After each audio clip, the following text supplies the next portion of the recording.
Hi everybody. So today you're going to be looking at how matter is affected by chemical change. And we want to see whether the mass of the matter stays the same during a chemical change or whether it changes. What do you think? Well, you're going to find out today because here we go now. Let's do it. Today you're going to be doing a lab where you see what happens to the mass of matter before and after a chemical change. So what you're going to do is you're going to see a demonstration with a flask and balloon apparatus that has something called Alka-Seltzer in it. And we're going to take the mass of those things and then we're going to chemically react the Alka-Seltzer with water to see whether the mass changes or whether it stays the same after a chemical change. And we use the word conserved to describe a type of situation where the mass stays the same after a chemical change. So we're looking to see whether mass is conserved during a chemical change. So what I want you to do is I want you to open up the Google form that I sent to you in the assignment for this lesson. It's called, Is Mass Affected by Chemical Change? And what you're going to do is you're going to answer the first question, which asks you to make a hypothesis about what you think. So do you think the mass will change or will it stay the same during a chemical change? You can pause the video now and then put your hypothesis into your Google form that I sent you. So pause the video now. When you're done, come back and watch the rest of the video. We're going to be doing our Law of Conservation of Mass lab today, and we want to see if chemical changes affect the mass of matter. So we're going to use a number of things. We're going to use Alka-Seltzer. There's some Alka-Seltzer tablets here, and they're in this little container, and they're used for if you have an upset stomach, something like that. You take these and it can settle your stomach. So we're going to mix these in with some water and cause a chemical reaction and see what happens. So first thing you're going to do is you're going to crush up the Alka-Seltzer tablets. And I've done a little bit of that here already. So I'm going to put one of these Alka-Seltzer tablets in. We're going to crush it up with this scoopula. You can see I'm making it into smaller pieces. It looks almost like little baby teeth, I guess, kind of. It's kind of weird, but I guess that's sort of what it looks like. So we want it small, little pieces. And then we're going to put these into a balloon. So I've got just a regular balloon here, and I'm going to dump them in, put them on the end of the scoopula, and then feed them into the balloon right there. So they're going inside. Get as much as I can in. There we go. And some more into the balloon, and the last bit here, we'll get that in there. And here's our last bit. Now, we also are going to use some water, and there's 100 milliliters of water in here that I'm going to pour into this Florence flask. There we go. And we're going to put that on top of this balloon on top of the Florence flask. And hopefully we can get it in. Now, do we want to dump the Alka-Seltzer in right away? No, we don't, because we want to take the mass before the chemical reaction happens to see if the mass stays the same or if it changes.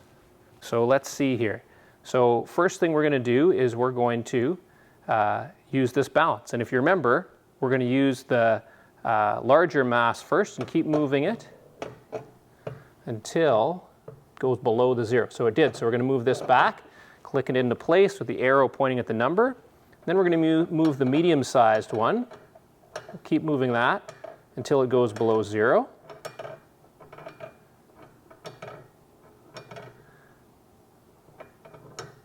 And it just went below there. So we know we got to move it back one.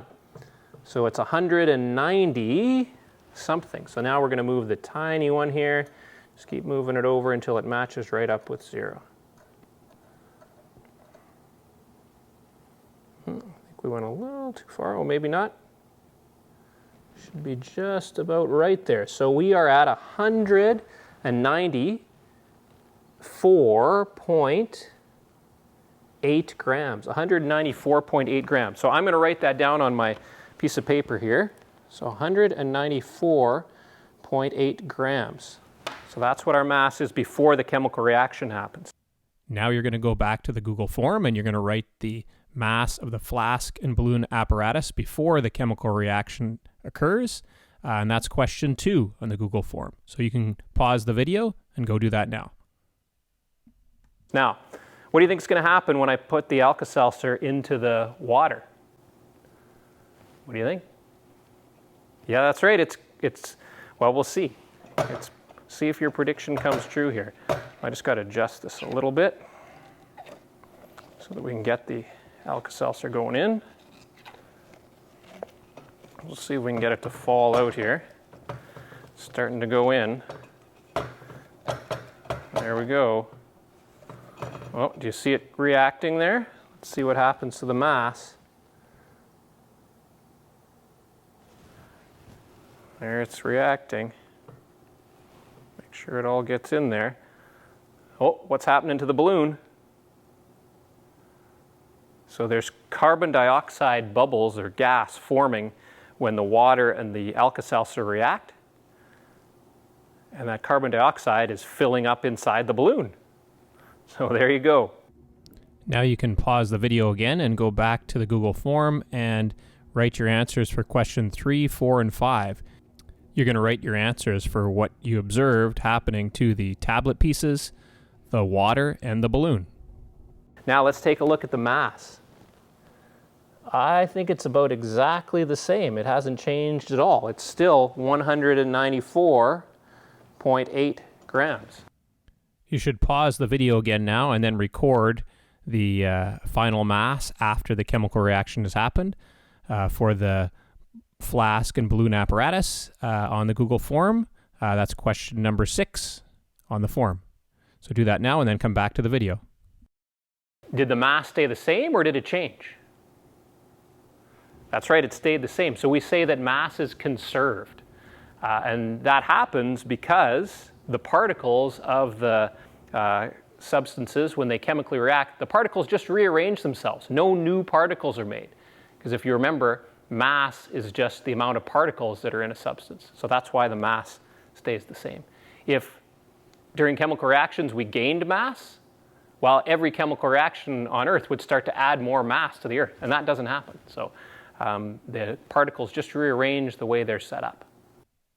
Now you're going to go back to the Google form and you're going to answer questions 7 to 10. Feel free to re-watch the video if you need to. That'll help you to answer them probably as well. I hope you learned something from this lab about conservation of mass, and we'll see you again soon. Bye.